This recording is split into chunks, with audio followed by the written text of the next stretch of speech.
All right, welcome everyone. We're Semblance of Sanity. I'm Caleb. I'm Jacob. And we're here for Hajime no Ippo, Season 3, Episode 24. Oh. Anderson is on the ground. Yeah. He is on the map. Nekota, you legend. You somehow took him down. But is the fight over? I don't think so. Yeah. And I don't think this is going to end well.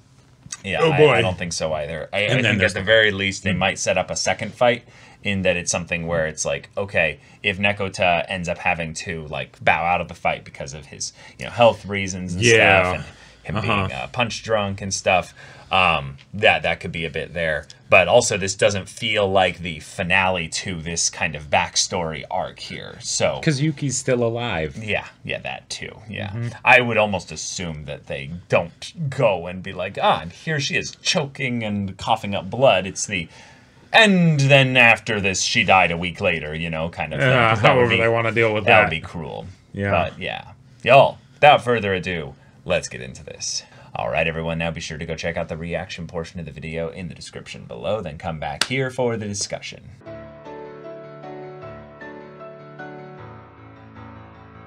All right, Nekota. Okay. Thank you. Thank you for putting your all into this. Yeah. And yet, dude, it hurts to see, because in a lot of ways, Kamogawa, he exhibits a lot of the traits that ended up getting, in some ways, passed on to a lot of his boxers.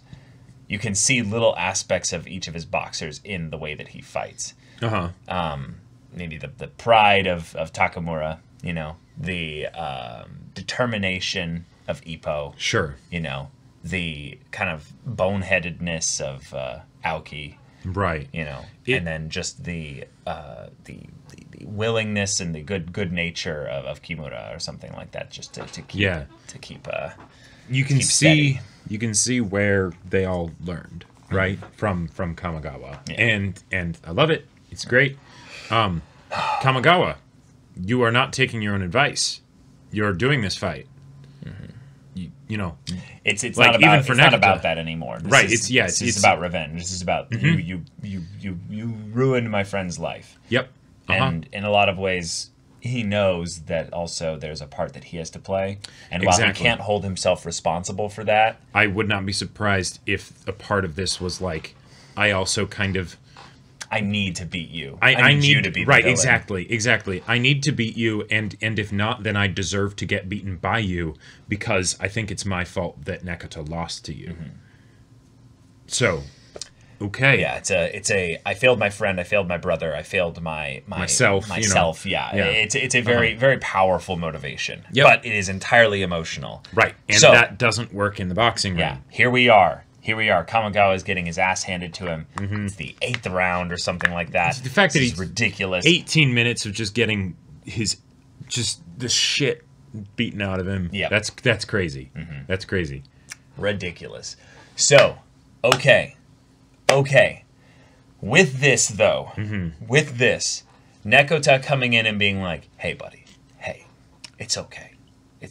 Well, I think it would be really apropos if Kamogawa actually stepped down and basically let go of this fight and basically said, I don't need to beat you because I'm not fighting against America. I'm not fighting for Japan. This is all just me needing to make sure that I basically let out all this frustration about how you just absolutely tore apart my friend. Right. And I then will then take the fight to America with boxers that I will train up. Yeah. And that there's Kamogawa's motivation as to why he's so dedicated to making world-class boxers. Yep. And yet his major flaw is something that will probably keep him from that. Yep. Unless he can grow in the middle of the ring, right? But the ignoring of kind of what's really important, of the people close to him, because like Yuki. Like Yuki, exactly. Even when it came down to the whole thing of her saying, "Hey," well, she was probably going to say, "Don't do this," basically, right? Yeah. Because look at what happened to Nekota, right? And then he pushes her away, right? And he thinks he's doing it for the sake of his friend, kind of, right? Who knows why he thinks he's I'm getting revenge. That was his inner thoughts. Yeah, exactly, right. So Yeah. So if you're not going to sort of stand beside me in this, then yeah, you can stay with Nekota like you're saying, and stay with him forever, right? You know,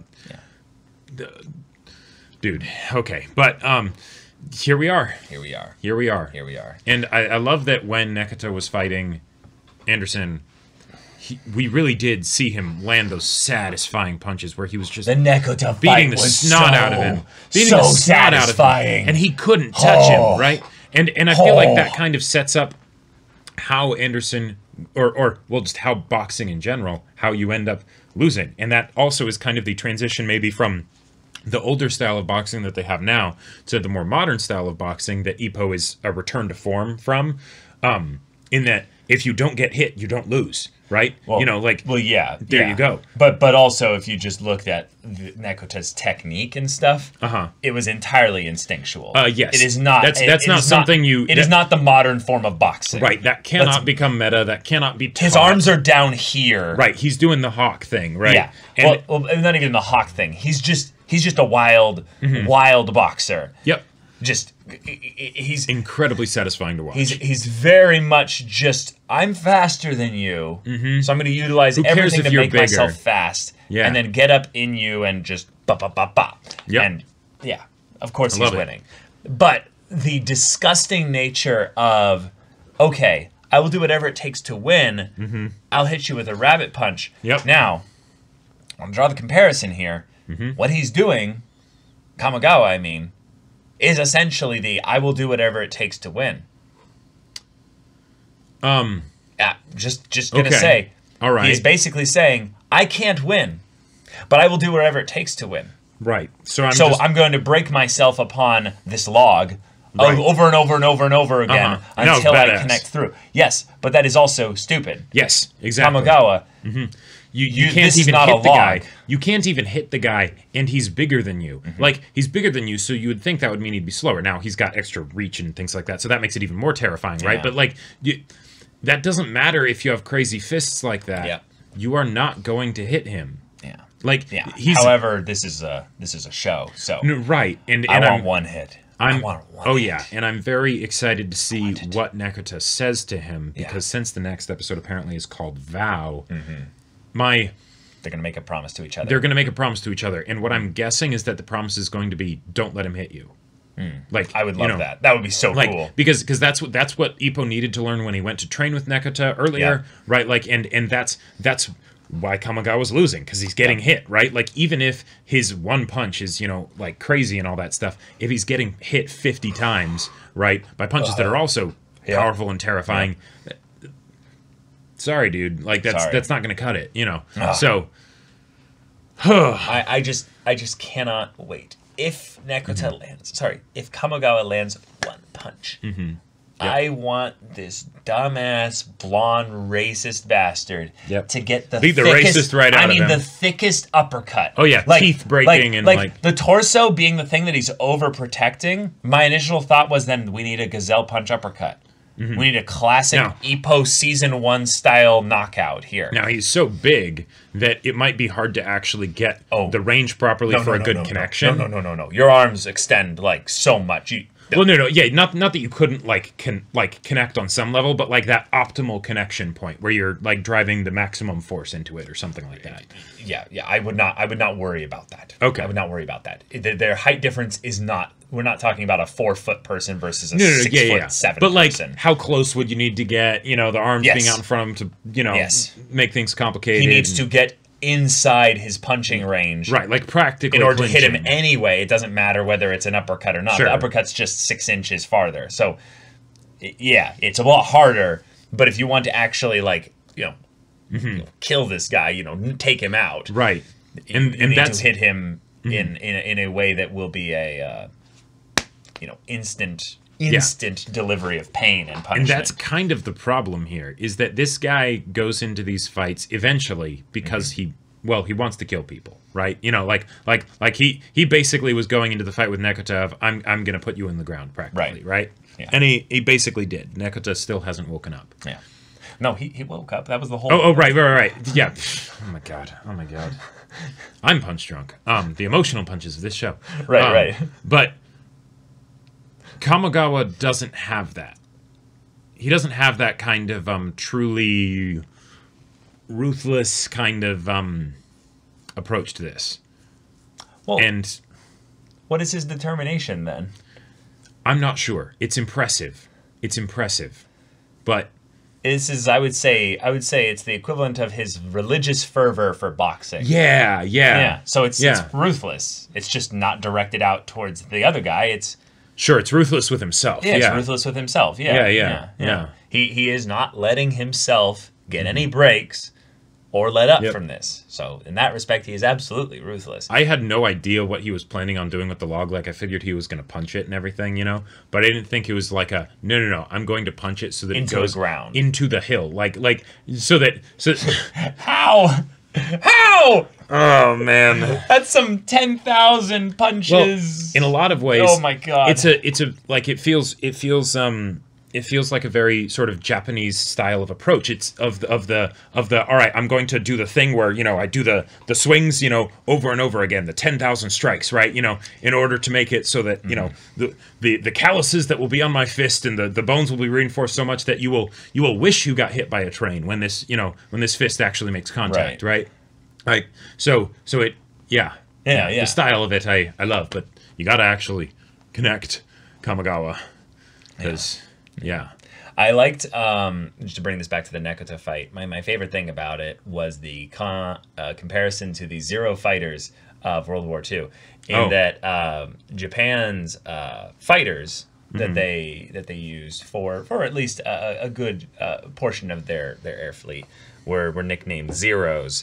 But one of the things that was rather ridiculous about them was how light and maneuverable they were. Did they have like bamboo framing for some? Yeah, they had the some wings and stuff? Ridiculously cool engineering stuff. There's actually an anime movie that goes into that a little bit, but the details of it are that they were shredded.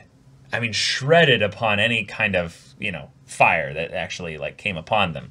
But the amount of turning speed that they had, the amount of maneuverability was so ridiculous that.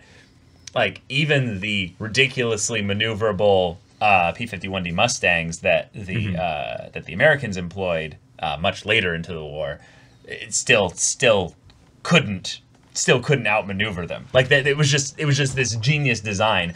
But here we've got this boxer who's got all the technique, all the physical capacity and stuff, and he's just got this fly that's just buzzing in around him, just pop, pop, pop, pop. And it was so satisfying because this is 3 seasons of Hajime no Ippo where we've seen the visuals and the animation get upgraded over the course of time. Damn, was this fluid. And this was just so fluid. Yep. Even the moments where you'd see Nekota, I keep flipping their names, Kamogawa get hit so hard that he bounces off the net on his back and rolls backwards and stuff. It's just God, this episode was so cool to look at. Yes. And then actually just getting to see Anderson here having the shit kicked out of him basically was rather satisfying. And I love that it was something where it was an underhanded tactic that made him actually beat Nekota, because originally, and I don't know why that kind of surprised me, because Anderson's totally the kind of person that would do that.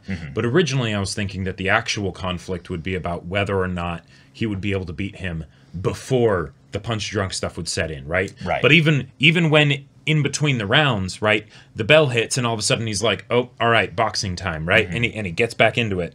Yeah. So Nekota was, not only was he beating the impossible boxer, he was beating the impossible boxer with the impossible method, right? Of while I'm punch drunk and all of that stuff, I'm going to beat this guy and beat him quick. Yeah. And Anderson acknowledged mentally, basically, that actually will probably happen. So I'm going to use this underhanded tactic. I'm going to do whatever I have to. I'm going to do the rabbit punch. And then, before there's any fighting pose, which I'm not sure. I'm not sure whether that's just a boxing was like this back then, where you didn't need to do the fighting pose, or whether he just ignored the ruling. I kind of like not knowing, because I feel like in a lot of ways it wouldn't have mattered to Anderson. Yeah. But you know what's really fun? They look like Miyata and Ippo. They do. They do. They really do. They really do. And yeah. I really like that. It's such a cheesy little thing, but I really like that. And also, Nekota just getting his moment where he's basically prophesying exactly what's going to happen essentially after this, where he's like, I'm going to get a white dog, go into the mountains, all these other things. And the one thing that's wrong is the Yuki. Yuki will go there with me, and we'll have a ball. And then, almost in a poetic way, when he goes to the thing that, when he starts thinking about the thing that won't happen, I'm guessing, you know, then the punches come in, you know. Cruel reality. Yeah, and it just... Yeah. Okay, so the boxers train. Yep. They get ready. I'm really glad that they didn't do something silly of like Kamogawa being like, "I'll fight you right now." It's like, no, train, dude. This show is realistic in that regard. But he was feeling some crazy fear right before going into this fight, and then we see also the effects of having Miguel actually training the guy, but also giving really him covering tactics. for him. Yeah, tactics in the moment by moment play, which is something that Kamogawa is not necessarily like really utilizing with his second here. And I gotta say, I really love the idea that Anderson is smart enough, and also it's, you know, because Miguel is there as a second, but that he's like, oh, my core was a weak spot. Nekota figured that out. Yep. I'm going to now adapt to that, right? Because that kind of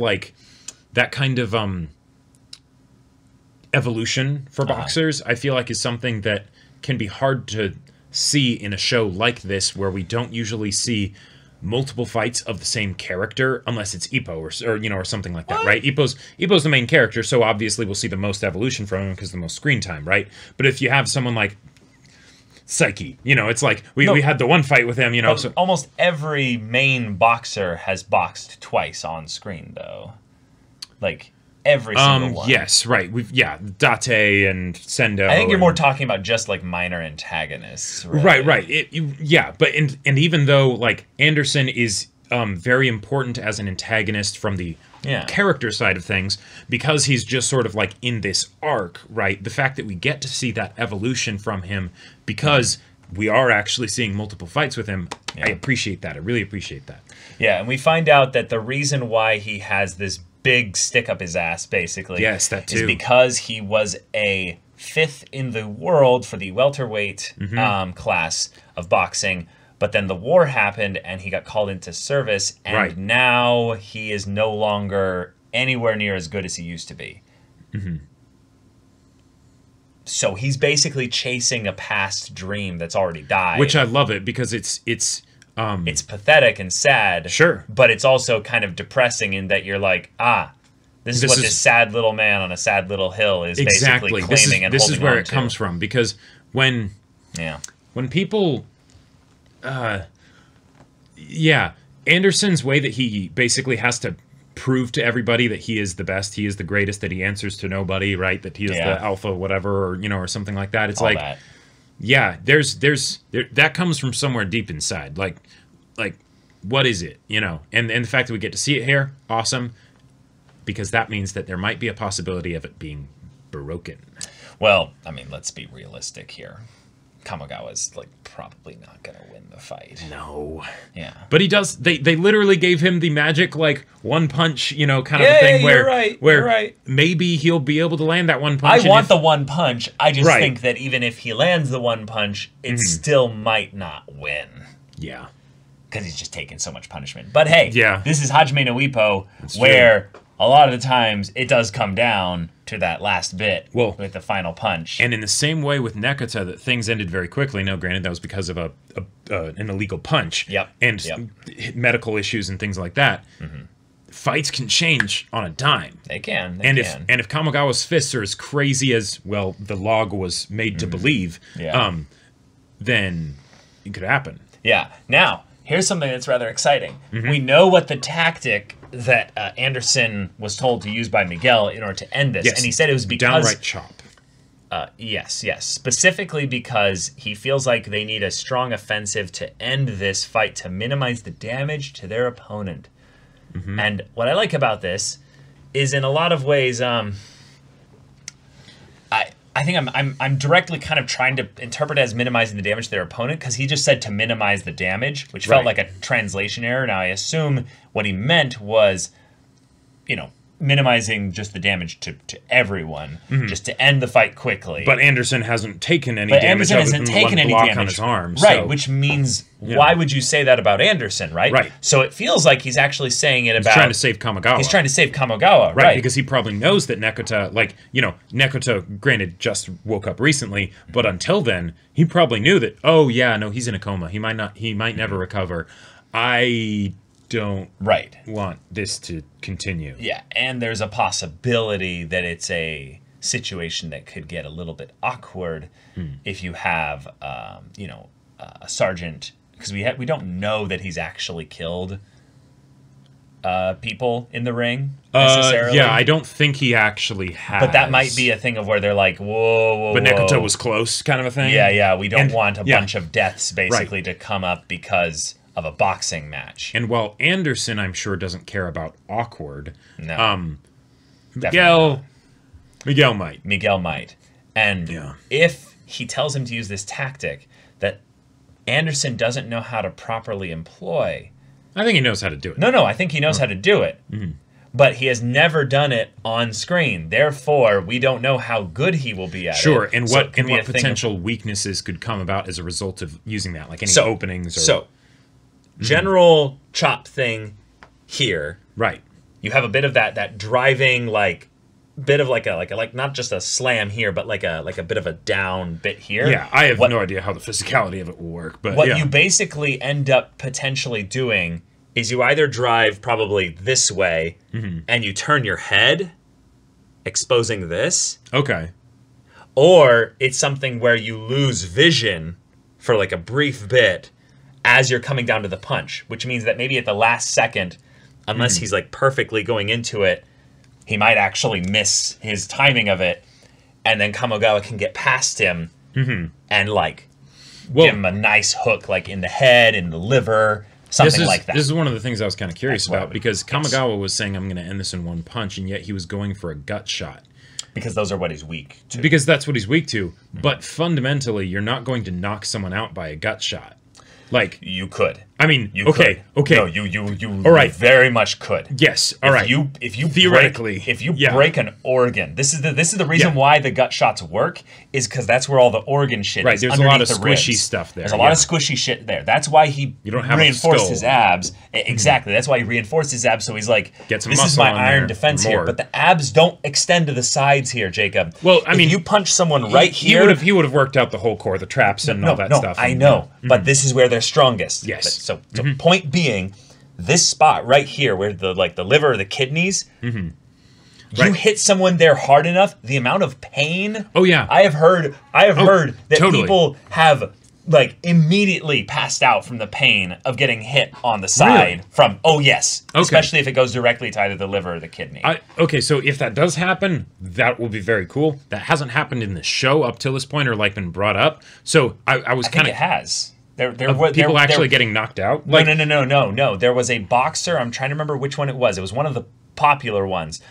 Ippo continuously hit them in the side right here because of the pain that it gave to them. And then eventually he started missing, and he was just shattering the ribs of them. I think that was Sendo. Sendo. Yeah, that was Sendo. Yeah. Yeah. Sendo was the body blow guy that was basically a little bit weak to that. Right. Ippo would alternate to weaken his guard, I believe. Exactly. Yeah. Because usually when we've seen that, it's and what Nekota did was hit him there where he's weak. That way he buckles over, and then you can get a really solid connection on the head. And maybe I'm splitting hairs, but since Kamogawa was saying one punch, I'm really curious just how terrifying that punch is, that he would think that he would actually remove him from the fight with the one punch to the gut. Oh, we've seen it. He punched his arm. Well, right, and it was he insane. Left an imprint. There was no glove. yeah, exactly. Which is awesome. So we know what the punch can do. Right. If that hit his body, he could crush some of his internal organs, which could kill him. Yeah. You Yeah. There's a reason why our bodies have ribs. around the most vital organs, you know, our lungs, our heart, right, and stuff. But still, this part needs to be flexible, so it's not just a skull, right? Right. Yeah. Right. And the unfortunate thing is that our ribs don't go down that far, and we have these floating ribs that basically do nothing. Like, especially against in boxing, they don't really do much. Like, they do a little bit, but like, yeah, they help. They help, you know. Yeah, not having them would probably be a problem, you know, but still. Yeah. Oh boy. So, next episode, bow.